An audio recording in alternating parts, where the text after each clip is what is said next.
go. What's up, fight fans? Welcome to another edition of Split Decision MMA, your weekly MMA podcast, coming to you straight from the heart of the 209, covering everything mixed martial arts. We got forum news, we got readings, we got rumors, we got actual news. No fights to talk about, though. Got some insider stuff. Got some insider stuff. No fights to talk about. There's Outsider nothing going on stuff until next week. But we will get to all of that, of course, next week and a lot of little stuff. We are running a little bit behind, but I've had a lot of caffeine, so I'm ready to go. I can tell. I am ready to go. Yeah, but about 7 o'clock. Yeah. Just Kyle, take over. I need to go take a nap. Yeah. Split Decision is brought to you by HealthLabs.com. Health Labs providing fast, private, and affordable blood work for MMA fighters for as low as $79. Order your tests online. Choose one of 4,500 local accredited labs. Get your results in 24 to 72 hours. It is that easy. No appointments needed, no insurance, no copay or hidden fees. Just fast, affordable blood work from HealthLabs.com. That's HealthLabs.com. We are also brought to you by FuegoBox.com. I hate turning it on because it gets so hot in here. Oh! Oh, it is sweaty. Fuego Box is an amazing hot sauce of the month club that brings you I'm gonna hot heat up- sauce fans Like this? 1 to 3 new Stuff hot like sauces Gringo Bandito? every single month directly to your door. They are scouring the earth looking for new small batch handcrafted hot sauces full of dynamic taste as well as heat. FuegoBox.com. Go there and enter the code MMA News 10 for $10 off your subscription. Buy the sauces individually or sign up and get the monthly box for 1 to 3 amazing hot sauces delivered directly to you. FuegoBox.com. Code word MMA News 10. Nothing worse than a craft hot saucer telling me about the oaky barrelness of a hot sauce. Gotta get a good flavor, man. You know? Gotta It's get that smoky. good flavor. It's smoky. Let's jump into the news. USADA is wrecking things as usual. Dude, they're attacking people.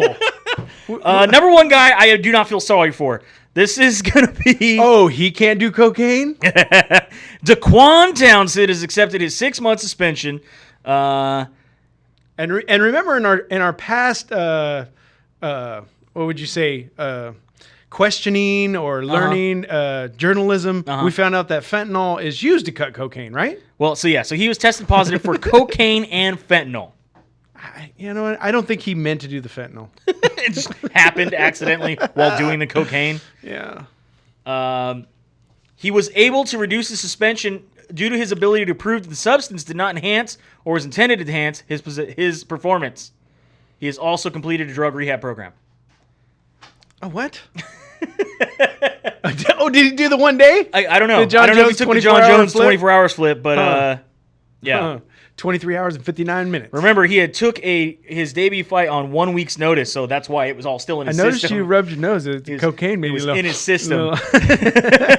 little- Yeah, so he will still fight, though, at the upcoming card in, let's see, January 25th, so a couple weeks.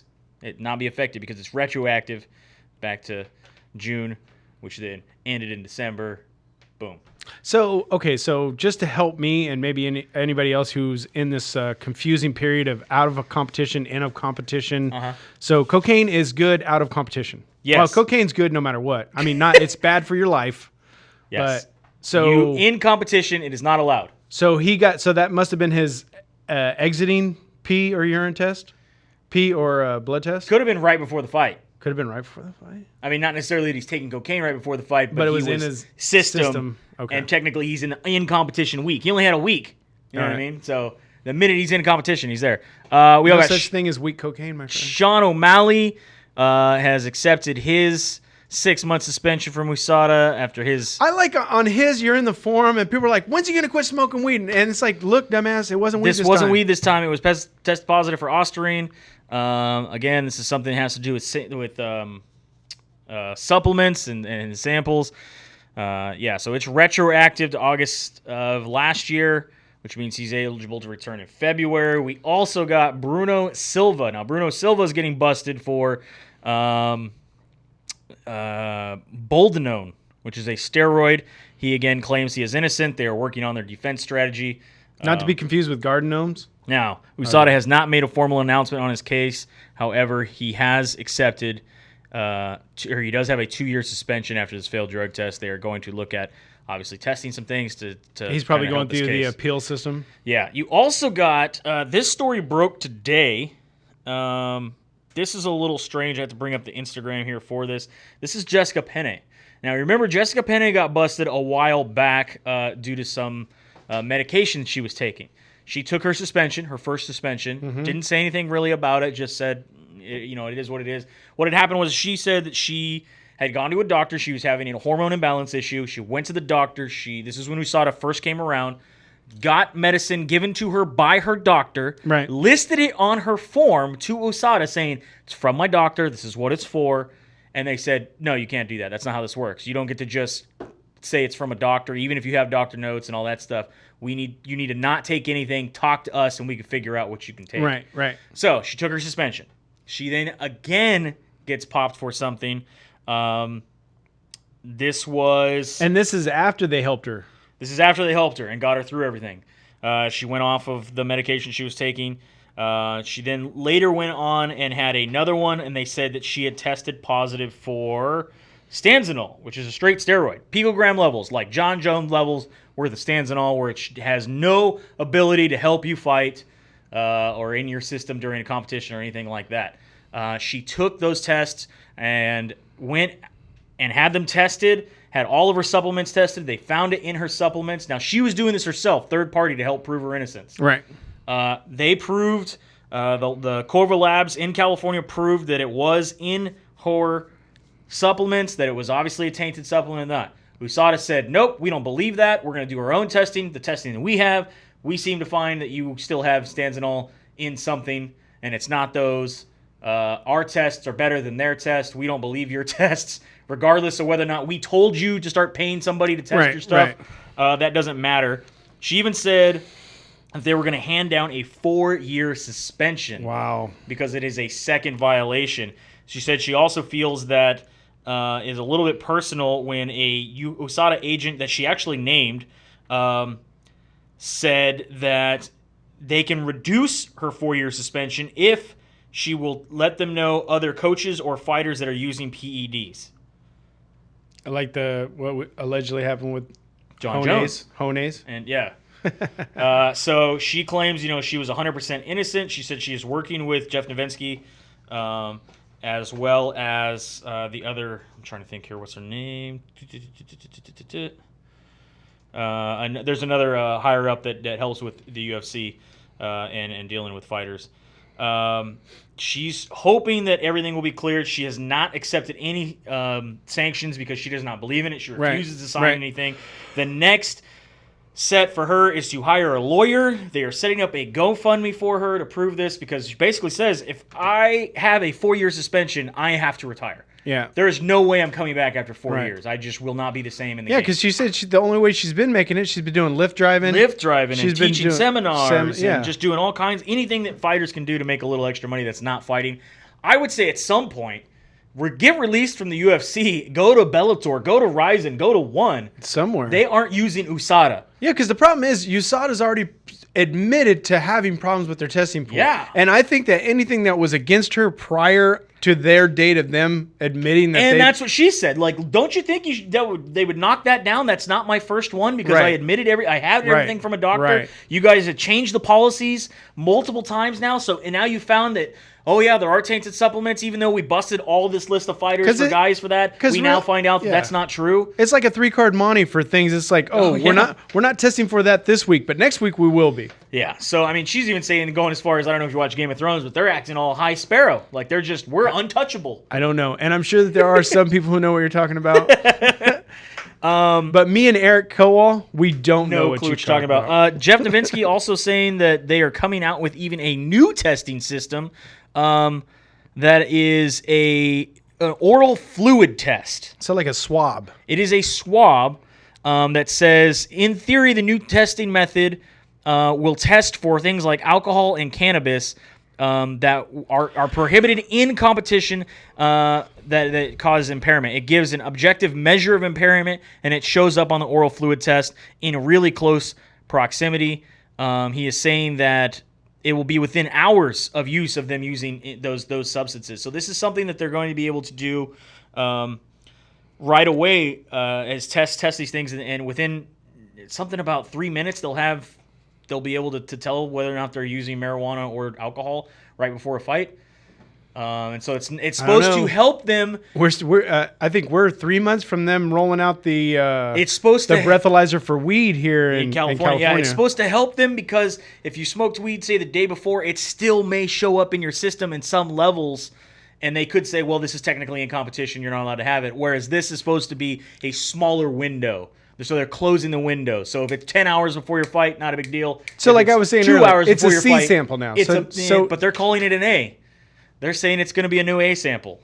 So do you get 2 swabs then? Because we got to have an A and a B on everything, right? Yeah, I guess. So it's again, this is something they're rolling out to start trying. They're going to see what the results are. To me, it's just another box to check off to charge UFC. Yeah. Oh, we did the now we blood. got oil testing. Yeah. So now we got oil testing. Also on the weird sort of things going on with tainted supplements, we have Game Up. Game Up is a supplement company. They have a supplement called Plant Man. It is a multivitamin. It is CBD infused. It is supposed to be all vegan, all natural. However, it has been found to have contaminants of LGD 04033. This is the same compound that's in Ostarine, SARMs, and anabolic steroids. This is the same one that Nate Diaz just got busted for. Ostarine, that's what they just got. Yep. O'Malley. So this is the same one that Nate Diaz just got busted for and exonerated for. Right. Because they said it wasn't a high enough level to do anything. However, the weird twist here that everyone's pointing at is that Game Up is owned by the Diaz brothers. Damn. Game Up, the leading guys in it are saying that Nick and Nate Diaz created Game Up in order to first and foremost design a produce a plant-based supplement that they can use, but they wanted them the way they want them produced, including adding CBD. So I don't know what's going to happen yet. This is all just kind of a weird, strange turn of events. There hasn't been anything further. The only random thing I saw that might be tied to this on Instagram, Nate Diaz said, don't get it twisted. My CBD is just better than their CBD, so they're trying to bash my CBD. Yeah. Don't be mad because my shit's good. Yeah. And so I think he's trying to say that this whole thing is being kind of like put on him that, basically the UFC wants you to buy their CBD, not his CBD, so we're going to bash his CBD and say that it has I like that. Amounts. It's still on their list. It's just on their list of high risk. Yeah. So, I mean, why even I don't get it. Why even have a high risk list? Well, like I said, we know that the UFC and USADA are working on creating their own supplements. This is what they want. They want to control that market. Jessica Pena even said she was given supplements from the Performance Institute. Ooh. So if I would get a lawyer. Yeah, she's got to lawyer up. Another fighter has been let go. Kyle Bochniak has been let go. He was 8-5. He was on a 3-fight skid with the UFC. He says he is looking for offers. He is a free agent now, but Kyle Bochniak no longer with the UFC. I don't think, and looking into it with him, I don't think Bellator is going to be an option. I don't think so either. I'm thinking either Bare Knuckle or Valor. Yeah, well, we know Valor obviously got held up on their last event. And then, so we did a little research on that. It's something that's not uncommon. We actually talked about this with Bare Knuckle Fighting Championship, right. BKFC or BKC. They had gotten to an issue where they had an event where almost shut down because of the knuckles over gloves, and there was a reporter that works for another organization out there making this a big deal, even though he claims he had nothing to do with it. So this is something that obviously these companies are doing. This is stuff that happened with the UFC back in the original days. Right. This is stuff that happened with competing companies back in the original days. They would kind of tell on each other, even though they were doing the same thing, just to try to get them shut down so it's less competition. I see this guy. I mean, I just see him going back down to the lower leagues. That's just kind of what I see. Yeah. I mean, maybe more of the feeder leagues. Maybe we can bring it back up and come back. Piffle? Maybe. Hey, why not? They want 50% new roster. Yeah, there you go. There's an open spot for you, buddy. You could be in Piffle. Also, we have Valerie Loretta was going to be fighting at Bellator 238. However, less than 24 hours after it was announced, and you can thank My MMA News for that. My MMA News did the research on all that and got her bout announced, or at least had the information, the inside track, or leaked it to somebody. They are gone. Her shot is gone. She has now been injured in training. She will not be fighting, so less than 24 hours of being added to Bellator 238. She is being pulled from Bellator 238. This is supposed to be going down at January 25th, like in about a week, 2 weeks. Can I tell you what's coming from Tinfoil Land? Tinfoil Land, yeah. Tinfoil Land says it was not an injury and it was a weight problem. Yeah, weight problem. So, and a lot of people in tinfoil land are also saying that, well, that's typical of Bellator. They're not going to say what it actually was. We don't want to say the real reason why she can't get there. We what just had want to happened say was that she is injured. We also got, you got something on your head there. yeah, there's a hair. I was like, You don't have hair there. I know, I have no hair. That's why it was weird. Coming back from Twitterland, we got Ben Askren. Oh wait, what did I call tinfoil land? Forumlandia. Forumlandia. I like that. Forumlandia. I like that. Forumlandia. Ben Askren put it up on Twitter that he did an interview with ESPN. That was this week, and someone asked, what were you doing with ESPN? He said he's talking about possibly doing commentary. He said, I think there is a chance of doing TV commentary. He's pretty witty. I'm going to go and give it a try. A lot of people have been encouraging me to give it a try, so I'm going to. I'm not sure if I'm going to like it. It's still up for debate. We will find out. I have not heard anything yet from ESPN or further on Ben Askren, whether or not he's going to be getting a commentary job. But I think he's knowledgeable. He's very knowledgeable. He's got a lot of wrestling background. Whether or not he can project he's that. very witty, very smart on Twitter. He talks well, I believe. See, and again, you could be witty on Twitter because you get to sit there and think about it. Yeah, but, retype and type it but up put him in on the same. fly. Put him on the same stage as Shale, and Shale's firing his shit off. I don't know. On the fly. But yeah, Chael says a lot of shit though out of his ass, and then later it comes back and he's like, "Well, what I meant to say was." right. Let me fact check that. Speaking don't fact check Shale.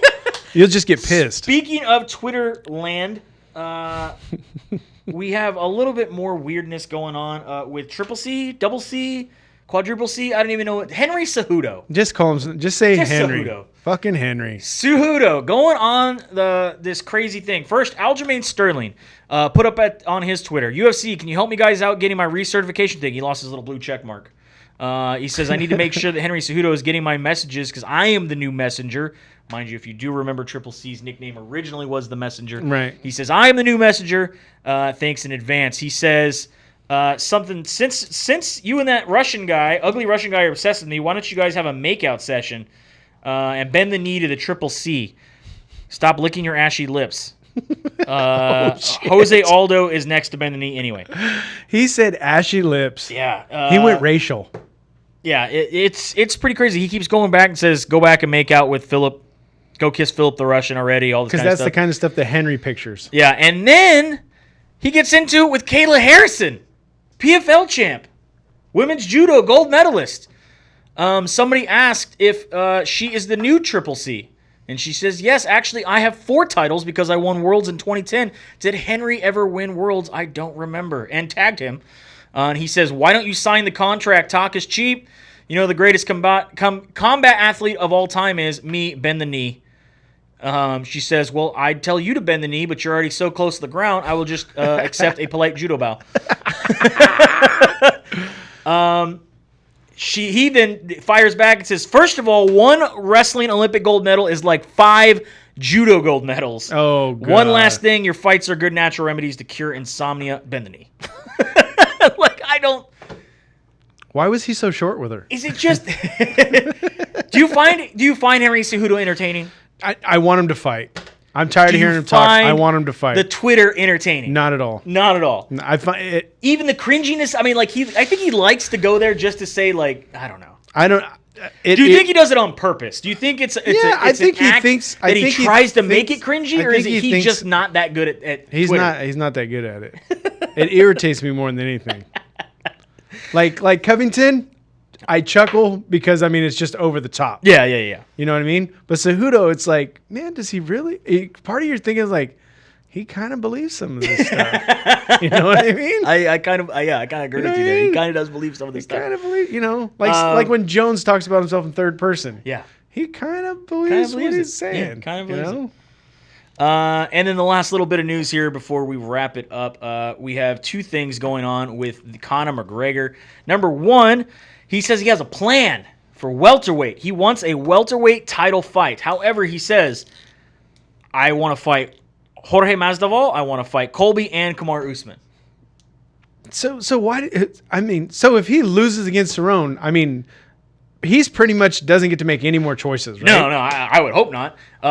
And even if he beats Cerrone, how does he make any choices? He's coming up a guys coming in with 2 losses. Yeah, Kamaru Usman. So we got a guy with 1 loss coming up a guy with 2 losses, and this guy's talking about I'm a shot caller. I want top 3. What? He says What? that Kamaru Usman said, "My man Notorious, please just go in there and take your L from Cowboy. Don't even dream of this welterweight strap because that dream will turn into a nightmare fast." No, and obviously Matt, we know Kamaru Usman's nickname is the Nigerian Nightmare. Yeah, and like Masvidal said, the road to Usman is coming through It's through me. And Jorge Masvidal even said, "Oh, that's cute. Your plans are cute. Don't flirt with me. Your plans are cute." That's what he told him, which I think is funny. And Cowboy on the whole situation says, this was made headlines across everywhere today. That basically he said he's going to choke him out in the fucking lobby as soon as he shows up. Hold on. Oh, he said that was from Forumlandia. Yeah, he said he's the best at it about talking. He's best at getting under your skin. He goes, the thing is, if you have to go low and you're going to talk about my grandma or my kid, that's what would put it on another level. You understand. Yeah, I'll just come fuck you up in the lobby type shit. I am not even going to do anything. I don't think he'll ever go that way, and he knows that. We are fighting. He can talk all the shit he wants. Just don't go for the low blow. So obviously we do know that McGregor has had no problem going after family members for other reasons. He did that with Khabib. Do you think he did that with Ali? He did that with he never got Aldo. under Diaz's skin, though. No, he did that with Aldo and that sort of thing. So I think it's just a different – every person he finds something that'll get under their skin. I don't know. I don't think he would go after Cowboy's grandma or his kid. I don't think he's going to do any of those things. But I just think it's funny that this was the headline, is that Cowboy warns him, don't go low, man. Don't go low. I mean, we do have this fight coming up. This is going to be UFC. What if Cowboy said, like, as they get up and leave, and he's like, don't go rape anybody? Wow. You know what I'm saying? Wow. That's some DC type talk there. I'm just saying. Really, John? Really, John? You just gonna Don't crash into somebody's car on the way over here, John. Right? That's some DC type stuff. So yeah, we do have UFC. What is this? 240 something? 246 is next week. The UFC 246. That is going to be Cowboy versus Conor. Now, I have some questions. I want some predictions on the board. We may have trouble figuring out how we're going to get these numbers, but I want to ask you, and I want to ask everyone listening right now, if we talk about Conor McGregor, obviously, whether we like to or not, we have to admit he has been in the top 5 all-time best-selling pay-per-views. And again, when you got a whole country that backs you for the UFC, it's hard to beat. So yeah, if you look at we'll just say the top 15. Top 15, he's in the top 6. He has 5 of the top 6 best-selling pay-per-views. If you talk about his first pay-per-view that he headlined, UFC 189 back in 2015, it only had 825,000 buys. That was the first one. That was against Mendes. First one to break 1 million, first one to get on that top list was UFC 194 against Aldo, same 2015. He broke into the top 15, one of the top-selling UFC pay-per-views of all time, 1.4 million pay-per-view buys. So my question... The one with Aldo, though, all of us were ready to see Aldo fight. Again, and I think you have to... There's a lot of factors you have to play into all these numbers, and we'll get to that here in a quick second. Let me get to the question. The question is, number one, with Conor McGregor coming off of a loss, coming off of a big loss, right, against Khabib. Going up against Cowboy, I want to know if you guys think, and if you think, that will this break the top 15 for best-selling pay-per-views of all time? Is his name still worth over 1 million buys? Because the lowest in the top 15 is at 1.009 million buys. So if he does anything under 1 million, he's not in top 15. And like I said, I don't think it breaks 1 million because we're watching basically 2 guys with a L coming in. And then secondly, will this be the lowest pay-per-view where Conor McGregor is headlined? Does it do under 825,000? Well, I thought his lowest is 205,000. That he was not the main event. He wasn't the main event. He wasn't the main event. So will this be the lowest under 825,000? Because you're saying not over 1 mil. Yeah, I don't think it does. I don't think it does over 750. But I mean, it's big numbers. But it's going to be hard to find out. The problem we're having now, and if anybody can help us find this, believe me, I did a quick search before the show. I'll probably be doing a lot more searches throughout the weekend because that's just how I go. I mean, I found all this information today. Is that since the deal with ESPN, we are struggling to We've only found two events since 236. We've only found 2 events that they actually published the buy rate. Yeah, I have not seen any numbers because of the double paywall. We are having trouble finding the information. I gotta believe there's a way to get it out there. Also, really weird side notes if you want to look at some of the names that are at the top 15. Right. Conor McGregor obviously having those 5. Brock Lesnar was in 4 main events and 1 co-main event in the top 15. And then you have Amanda Nunes, Nate Diaz, Ronda Rousey, and Rashad Evans all coming in at 2 pay-per-views in the top 15, right. Breaking the records. Some of these cards are a little more stacked than others, and talking with our friends at My MMA News and talking with some other people, there's a lot of factors that go into play. When was the pay-per-view happening? What year? Right. And what was going on during that time? Was there a boxing event? Was there a big football game? What was it up against? What was it up against is a big thing.